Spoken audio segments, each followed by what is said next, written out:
a few years back, or I guess it was more like 8 years ago at this point, we sat down with all of our senior managers and we went through, what matters to us as a company? What do we care about? What are our pillars? And we called it our compass because it's our true north. Whenever we lose our way, we look at our compass. It's plastered in every room in the company, in our office. And we talk about it all the time. And fun kept coming up. Fun is one of our pillars. It's so important to us. And you're at work so much, like why not have fun while you're doing it? And we're giving our guests all this fun, and we like to have fun, while we're providing that to our guests as well. And recently we actually won. We were honored as one of Inc.'s best places to work, which was like so exciting to us because my sister and I, our major goal, we always say we want everybody who works here for it to be the best job they've ever had. And so that was like really the first time where I feel so validated and that maybe we are achieving that goal. But anyway, so in that process, they interview everybody who works here, and they do, a whole worksheet, and they give you a summary of it at the end. And so Inc. sent us a summary, and it said the number one word employees used to describe their work at Cedar Lakes was fun. And I was like, yes, that's awesome. Like everything's aligned, and that was really great to hear. Congratulations on that recognition. It's extraordinary. Thank you. I think the process they use is also interesting because sometimes you see these awards and it's kind of like, well, did you just send this to all of your friends? But there's interviews, like it's a very comprehensive process. You also have extraordinarily low turnover rates. Was it under 4%? Just extraordinary in a world where it feels like everyone I talk to is so challenged by hiring and retaining people. Maybe actually let's start there on the hiring front. How do you think about hiring people, because that fit with the culture and the experience that you want to provide is a key starting point? How do you think about recruiting and attracting people into the organization? Yeah, it's not easy. The first like 3 or 4 years of our business, we didn't make our first full-time hire until 4 years in, my sister and I. So we were just working an insane amount. And we were hiring like staffing companies to come up and do the weddings. And I don't know if you have experience with staffing companies, but it's certainly not their only job. It's their second or third job, and they do not care. And we were like, well, we have to get like New York City talent. We thought that was like so important. Eventually, we were like, let's get local people. They were light years better. And luckily we are located in a town where it's just like hardworking. I call them kids. They're, we start recruiting when they're like a little bit older in high school, and then they stay through college. They come back. Sometimes they go away to hospitality school because they've been, inspired by their time here. And then they come back and work full time. And then their moms work here, and their aunts and their friends and their boyfriends and their siblings. And it just becomes, like I said, it's a family business for sure in every sense. But that has really changed the game for us when we started hiring, locally. And I think one of our key strategies is, everyone says slow to hire, fast to fire.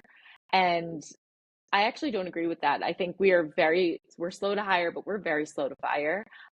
We have given many chances to many people who have now shown up in such a big way. And, if you show someone some compassion and you really work through whatever challenges they're having, and really look in the mirror of like, okay, this person is not being successful in their role. What am I doing wrong? What can I do to make them successful? Or, how can we change this dynamic, or how can we change their role? We have a lot of people who work there that were interviewed and hired for one role.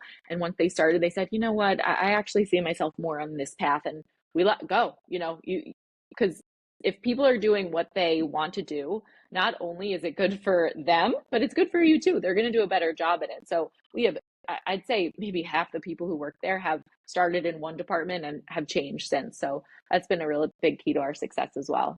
It's important for people to feel there's opportunity for me to grow, to acquire new skills. And I love that. Can you tell me a little bit about your interview process? What does that look like to determine if someone would be a good fit? Yeah, we have a wonderful HR team, and the manager and our HR representative do interviews, and we like to ask really fun questions like, how do you organize your closet? What does your closet look like? Like that's a good question. Or we say like, if you were in a group project in school, what would your role be? Like, would you be taking notes? Would you be taking the lead? And you learn a lot about somebody like that. I also like the question, like, describe your worst day at work. You could really learn a lot about somebody if they're like, oh, I had to stay for an extra hour. And it's like, okay, you're not a good fit here because we're all staying around the clock and we're all okay with it. Um, so, there's a lot of key interview questions, but I have to say, like, it's been 13 years. I have been trying to find that perfect interview. I've been trying to figure out, what the red flags are, what to look for, but there is no science to it. They have to get in the role and you have to see how they do. It's next to impossible to predict from an interview, I have to say. You sometimes just have to observe people. And I think the fact that you're so engaged in the community, I think also creates some gravity in that you're attracting talent into the organization. You Yeah. have a great employee experience where I heard a lot of referrals from you. I think I'd love to touch on both of those. Let's maybe touch first on the employee experience. What do you do to create this culture of very engaged, passionate hospitality providers? Because as Inc was interviewing your teams, they saying fun is something that is coming up again and again. What are some of the practical, specific ways that you're, creating this culture of fun, but also excellence? Because guests love it as well. We really like to people talk about inclusivity and how that's such a big part of staffing these days. And I agree with that. But I think the biggest part of that is like allow people to show up to work and be comfortable being 100% themselves. So we really practice what we preach here. Every single person who works there is just them, and we encourage that. We're like, be yourself to the guests. We don't want you to be an actor, a robot. Like, obviously don't don't go too far, but we want people to really feel their best and for the guests to really get to know them and love them as much as we do. So in the wintertime, we really practice what we preach there, and we allow any staff member to come to us with an idea for programming. So basically a class that we offer. So I'll give you an example. Our bar manager does stand-up comedy on the side. So she wants to do something really interactive with the guests, and she likes to, joke around with the guests. She's hilarious. So she had the idea, let's make all of our signature cocktails inside jokes of the company. And I'm like, what? And she's like, yeah, let's do all inside jokes. And then when they ask something like, I'll have the pig mask, which is one of our signature cocktails, I get to tell them the funny story behind it. And I'm like, I love that idea. So we offer the pig mask cocktail, and under it, it says, disclaimer, you are subject to a jump scare if you select this cocktail. So Jenny, our bar manager, takes the pig mask and finds the guest once it gets dark and scares them at some point during their stay. And it's just like stuff like that. It's like you can't teach that. You have to just let the staff do their thing, and it's hilarious. What you're describing is culture at its best. I feel culture comes up a lot in the conversations I do, and I've heard different approaches to it. I think at its worst, it's just a poster on a wall. There's good cultures though that look different ways, and I think fun it just comes up again and again and again, and it seems like it's so magnetic for your team members, for your guests. They love it. I wonder if we could talk a little bit about how you engage in the community. You touched on this a little bit earlier in our conversation.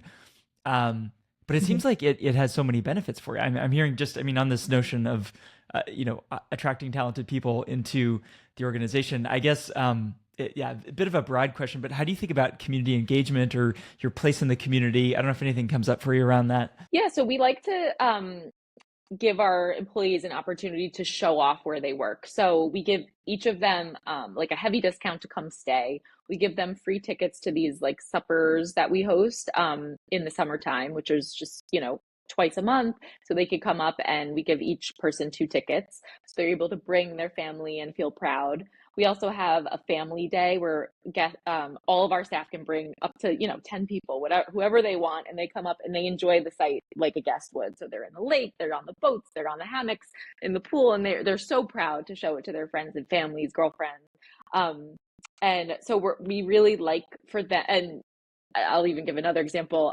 We had some kids that were in high school that did all their prom pictures like on the mountaintop, which is where like our wedding ceremonies are. So it's like it's so entrenched in who they are, and they're so proud to work here. And so I think that's magnetic for them to have their friends and family and everybody they know want to work here too. So it's just been this like constant influx and stream of employees that come in. But the challenge with that, I keep talking about, these young kids is they have no experience not only working, but they have not experienced fine dining.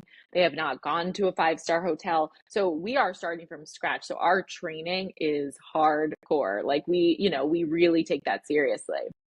So we do twice a year, we have what's called Camp Cedar, which is a 2-day intensive, which is a lot of fun. We do a lot of games, of course, but we are training them on everything from, our food, our service, our steps of service, what the level of excellence looks like, you know, everything. We go through so many, we give them obviously a tour of the property, show them exactly how everything looks or should look.